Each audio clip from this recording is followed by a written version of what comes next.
If you're new here, my name is Charlie, and on this channel I show you how to make delicious food using simple ingredients and techniques so that you can become a more confident home cook. So let's make some banana bread.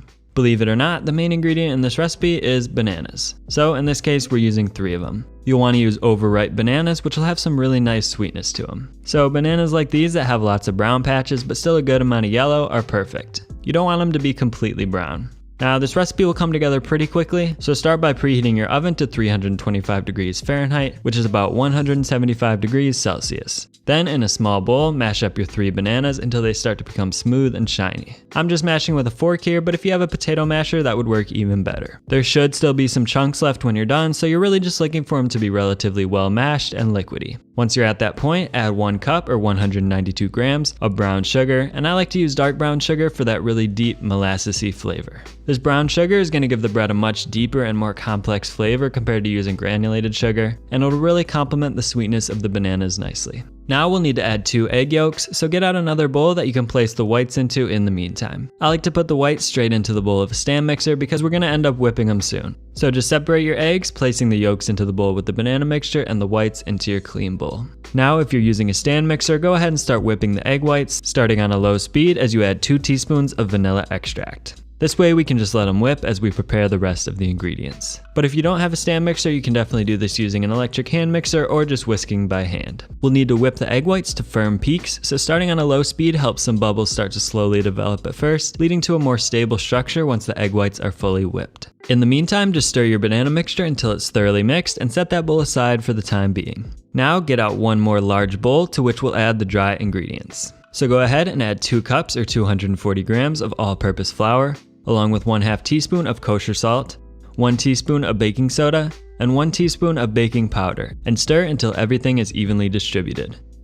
Now add 1/2 cup or 113 grams of softened unsalted butter, cut up into small cubes like so to help it incorporate.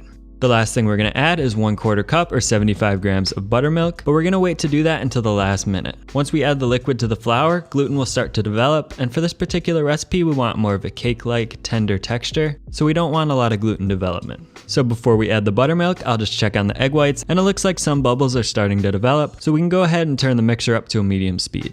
Now as those continue to mix, I'll add the 75 grams of buttermilk to the bowl with the dry ingredients and stir with my dough whisk. Then just add the banana mixture to that same bowl, a little bit at a time, and continue to stir until everything is fully mixed. But be careful not to overmix because again, we don't want to develop too much gluten and end up with a chewy loaf. The buttermilk will provide the acid that the baking soda needs to create some leavening. If you've ever mixed baking soda and vinegar, you know that it creates a bubbly reaction, and that's basically what's happening when you mix any sort of acid with baking soda. And since the buttermilk is acidic, it'll create little bubbles that'll help to leaven the bread. Now once the egg whites are whipped to soft peaks, meaning that the peaks flop over like so when turned upside down, just add 48 grams or 1/4 cup of granulated sugar. Then continue to mix until the egg whites reach stiff peaks, meaning that the peaks stand straight up when turned upside down. Once they're at that point, it's time to fold them into the rest of the batter. So the easiest way to do this is to start by taking about 1/4 of your egg whites and just stirring them into the batter to lighten it up a bit. Then take about half of the remaining egg whites and fold them in with a rubber spatula by scraping along the edges of the bowl and cutting them through the center like so. Make sure they're all evenly distributed and that you're not left with any large patches of egg whites. Then just repeat that process with the rest of them.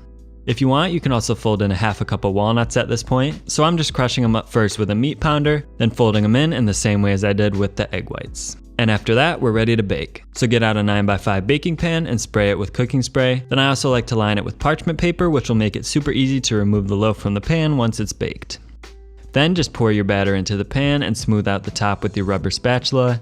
And I also like to top the loaf with a tiny bit of kosher salt for some extra flavor.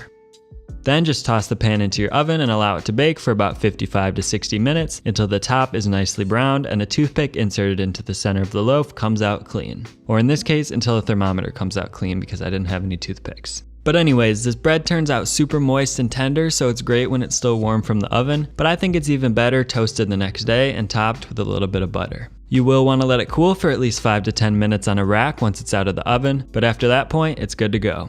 So now that you know how to make banana bread, if you want to learn how to make some other homemade baked goods, be sure to click the playlist on the bottom right corner of the screen. So there you go. I'll see you all in the next one.